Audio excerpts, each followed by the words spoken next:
45 because we're gonna wait for people to get on. So cool. Who's watching?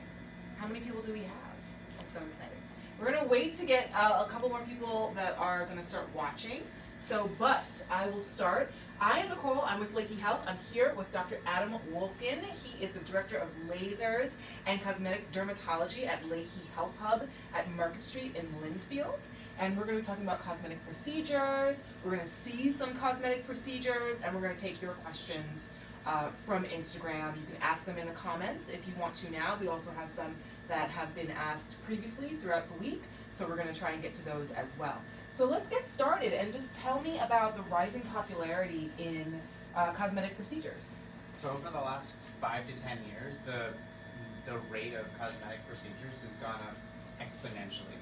Both men and women are getting more and more procedures as more devices come out, and it's no longer considered taboo to get Botox. People talk about it openly with their friends, and it's more where you get your Botox and filler done and laser done, rather than trying to keep it hush-hush. It's just a total change in culture, and it's helping people look younger and overall just look like they had a good night's sleep.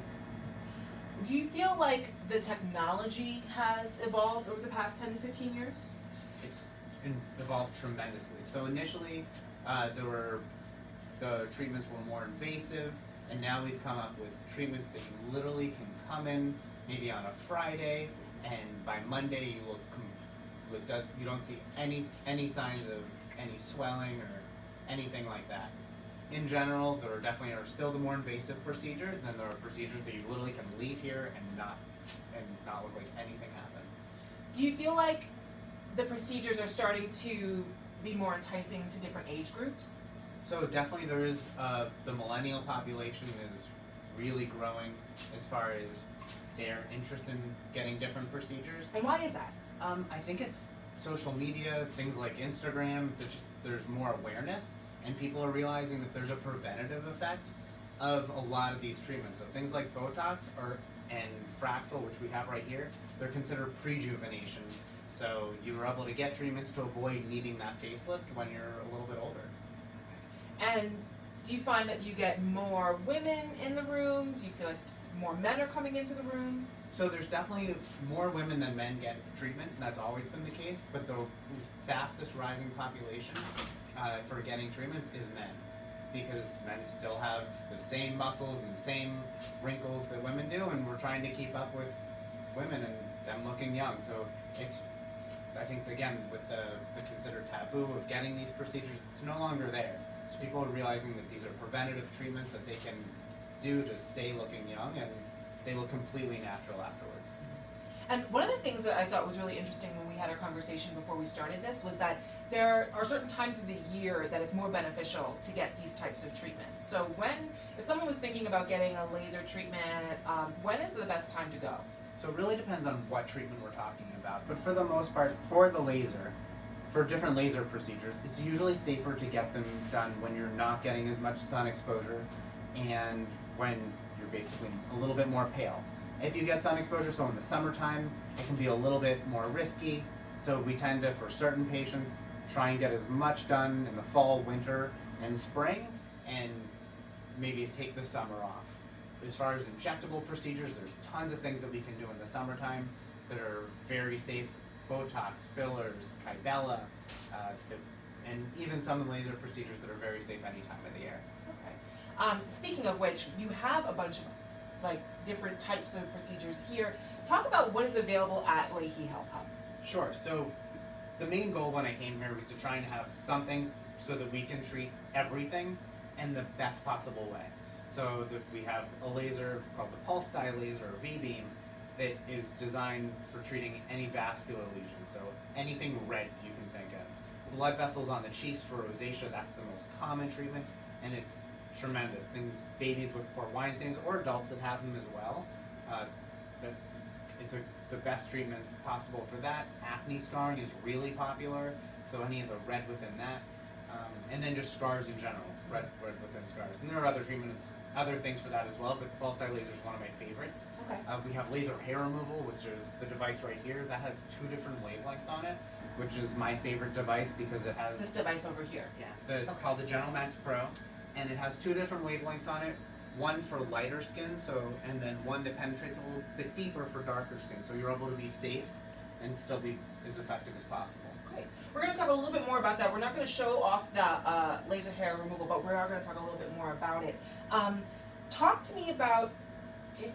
Does somebody need to go to their primary care physician before they decide that they want to come and get a treatment? So generally speaking, no. All these treatments are very safe when done in the right hands. There are a few very rare conditions that if you have them, certainly I'm going to ask you those questions during the consultation. Those are important things to ask when you come in. But, so for example, Botox is one of the safest things we do. So unless you have something very rare, conditions called myasthenia gravis or Lambert-Eaton, those are really the only two contraindications to treatment in most cases. Otherwise, they're exceedingly safe. And obviously you're going to say yes, but it's probably in a client or patient's best interest to come to a dermatologist, to a medically trained dermatologist or doctor who really knows. I mean, there are med spas everywhere. Not that we're knocking med spas, but to be in the right hands is going to provide the safest experience. So, yes, I'm biased, but I definitely agree with you. I think that a lot of these treatments, you can get them done anywhere. The one, in my opinion, one of the perks to coming here is that I do all the procedures, and having done a fellowship, not only done medical school and residency in dermatology and then a fellowship in laser and cosmetics with the people who invented almost all of these devices, I think that there's a different level of understanding with that that's really important in order to maximize the effectiveness of the treatment, but still keep it as safe as possible. And do the procedures hurt? So, for the most part, their procedures definitely have varying levels of pain, and people have different pain thresholds. But for the procedures that are a little bit more painful, we have topical numbing that you come for an hour early, you put the topical numbing on, and then they're fairly well tolerated. Nothing is exceedingly painful, and I've never had anyone say, I'm never doing that again. Great. So right now what we're actually going to do is we're going to answer some questions from our Instagram comments. So we did a couple of promotions this week, and we actually got some comments. Thank you so much for commenting. We are going to start with LCD226. Is it an L? So you know this. L. I think if it's LCD or ICD, I think it's L. And they ask, what is a type of peel you would suggest if they wanted to remove a stubborn dark spot on their lower cheek? We're going to assume the facial cheek. Sure. So, in general, we do chemical peels here. Having said that, that's more designed for general pigmentation, especially things like melasma, which is pigmentation that usually occurs on the upper cheeks. If it's a single spot, or in general, there are different laser-based devices that we can use. So something like an IPL is probably the best device for that stubborn brown spot. Sometimes what does the IPL stand for? Intense pulse light. So basically, it's a filtered. It's a light-based energy device that has filters in it, so you can target different wavelengths that then are absorbed selectively by the skin. So we do one select that is geared towards a brown spot itself. So that's usually one of the better treatments for that, but it really depends. That's why you come in for the consult, and we discuss what is best for that brown spot. It may be a chemical peel, it may be a laser, or it may be like the Fraxel dual that we have right here, or it may be the intense pulse light device. So LCD226, maybe you should come in for a consult and ask, maybe not a peel, maybe try a laser. Wicked Girl 1219, I think, thank you, these names are great. This is a pretty common question. This is specifically to fillers, but what is the average cost? And I think that goes for everything. It's important to know that these procedures are not covered by insurance, right. But that doesn't mean that they're not affordable, but they are a little more on the expensive side. So what would you say is the average cost? For filler? So for filler. So it really depends. So per syringe, it's a little bit different, and there's different packages. But generally speaking, for a single syringe, which some people need one, some people need more, it's anywhere from about $600 to $1,000, okay. And each filler lasts a different amount of time, so it really just depends on what you're treating itself. So some of the thinner fillers, things like for your lips, those won't quite last as long, about 6 to 12 months, so those are a little bit on the cheaper side as well. Great, great. Tara Dearborn wants to know how many, and I think this is a perfect opportunity, how many treatments are required if she wanted to get laser hair removal on her legs? So there's never a magic number that I say it's this number of treatments and then you won't have hair on your legs. So it's important. Number one is it's important to know, are the hairs dark or are they lighter? So this laser typically works only for darker hairs. The technology is currently in the works to treat lighter and white hairs, but that's a couple of years out. So for right now, we can only treat darker hairs. But generally speaking, I tell people to expect anywhere from 6 to 8 treatments to start, and then we can assess it from there. Some people do need a little bit more, some people a little bit less, but 6 to 8 is average. But I never give a magic number for anyone. Okay. And one of the questions that I'm actually curious, just as a follow-up, should you, if you were doing your legs, if you were doing your underarms, should you not shave your underarms? Should you come in, with some growth, or does it matter? So the most important thing with that is not to wax or pluck before treatment. So what the laser is doing is it's actually targeting in the hair follicle itself underneath the skin. So if the hair is plucked, it doesn't have any target because it's targeting the melanin or the pigment in the skin. So you definitely need to have you can't wax or pluck. Having said that, shaving a couple days before or a day before or even the day of is completely fine, and that's usually preferred. As long as the hair's not really long, as long as it hasn't been months since you last shaved, then it should be fine. Okay, good. So don't let it completely grow out. Cole K, you mentioned this really briefly. Cole K 1015 wanted to know if there's a treatment for rosacea, and I think you mentioned that it was the pulse light? The pulse dye laser, yeah, or the V-beam. So that's one of my favorite devices. It has so many different utilities. It's for vascular lesions. So the one thing that really helps the most for rosacea are the lines that you get, or we call them telangiectasias. It helps really well for that. It's anywhere from 2 to 6 treatments on average. It depends on the person and how big the vessels are and how many they are. But in general, that's one of my favorite devices. It's the best thing for that. So yeah, there's a great treatment for rosacea. Right. For some of the more just like general flushing, if there's not blood vessels, or you get the bumpy kind of rosacea known as papulopustular, it's usually not going to work as well. So usually medications and laser in combination is a really common use for or treatment for patients. Great. There's a question actually that I saw, it's not on here, but it was a question that I remembered. For specifically the work that you do here with the lasers and cosmetic dermatology, is there a recovery time? So that depends totally depends on the device. So something like laser hair removal, no. And Botox, we generally tell people don't work out for the next few hours, don't do yoga. But otherwise, and Fraxel, sometimes it's we say anywhere from 5 to 7 days of you might not be completely recovered. Having said that, usually at about day 3, might be a little red and crusty, but there's nothing that's other than the cosmetic impact at that point. There's no reason why people can't go about their day.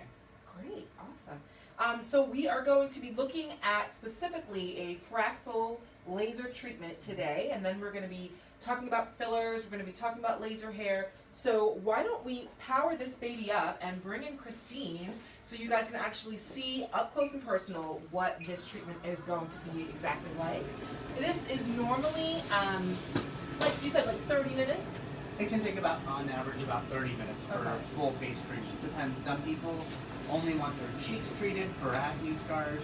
Some people want their full face. So, but we generally allot 30 minutes. Sure. Just to make sure that people get a full treatment and Great. Yeah. So the goal is also making sure that everybody in the room has a pair of glasses on. So if you were getting this treatment, you would get like fun little. These kind of look like if you were going suntanning, like into the tanning booth, I think. And then you got fancy glasses on. I've got glasses on. We're all safe in the room. We're gonna get up close and personal on Christine. I'm so excited. Are there any questions coming in, Kara? Okay, so guys, ask questions if you're interested. Hopefully we're answering a lot of questions for you, but we're gonna get started. And I'm gonna get out of the way. Alright, so this is the Fraxel. There's 2 different wavelengths on this device. One is the 1550, which is really great for fine lines, wrinkles, texture, and tone. And then there's another wavelength called the 1927, or we call it the dual. And that's really good for just general pigmentation on the face. The 1550, which is what we're doing today, generally allots anywhere from 2 to 6 treatments in a 4 to 6 week intervals. You can go longer, and you don't lose any benefit. And then the results, generally, what it's doing when we go back, is what you're doing is creating microcolumns of heat within the skin, which then creates new collagen. So you're literally stopping the aging process. You still continue to age, but by creating new collagen, you are getting younger within this treatment. So, in general, this is great for fine lines, wrinkles, texture, tone. So you can see she has had this treatment before. I believe once. So once we're ready, we will get started. Ready? I'm ready. All right, here we go.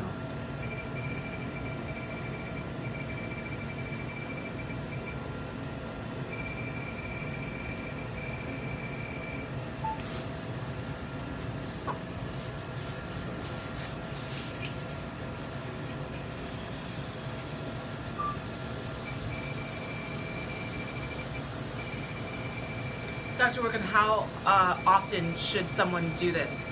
Anywhere from about every 4 to 6 weeks on average. Until basically you're pleased with the results. Usually tell people to allot for about 4 to 6 treatments.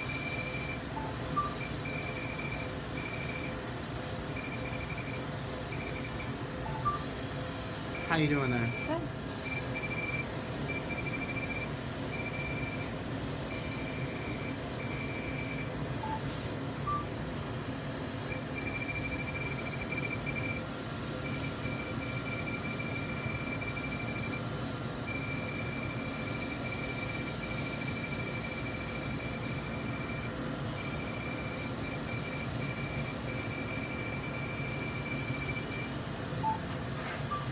And I'm only going to be treating one cheek today for the sake of time so that we can get to other things. But obviously, I will do the other cheek at a later time so she's not younger only on one side. Thank you. Of course.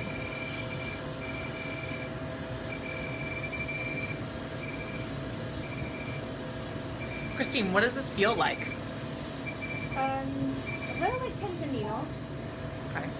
but I had the topical numbing agent on, so it's not too bad.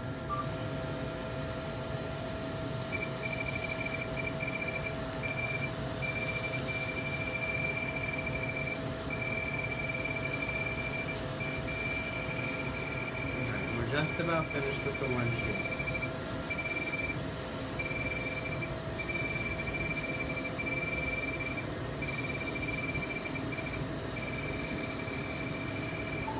Alright, how you doing? I'm good. Alright, and that is, put this in standby, close your stuff. Alright, So you just take off goggles? you can take it off. How do you feel? I feel good. I love Fraxel. So your face is a little bit red. Is that going to stay that way for a while? Is it going to worsen? Is it going to get better over time? So it definitely will, she will be swollen for at least the rest of today. Okay. Usually it's pretty much reaches its peak about now. In the next few minutes, put ice on it, and the swelling goes down significantly. She still expect to be swollen tomorrow, a little bit less than this, and then by about day 3, things kind of start to dissipate significantly. Great, great, awesome. There's a question. Kara, tell me what the question is. For those who just joined, what is this procedure? That was called a Fraxel. Why am I saying it? I'm not the doctor. Because you know so much. I know so much You're now. well educated on the topic. This is the Fraxel.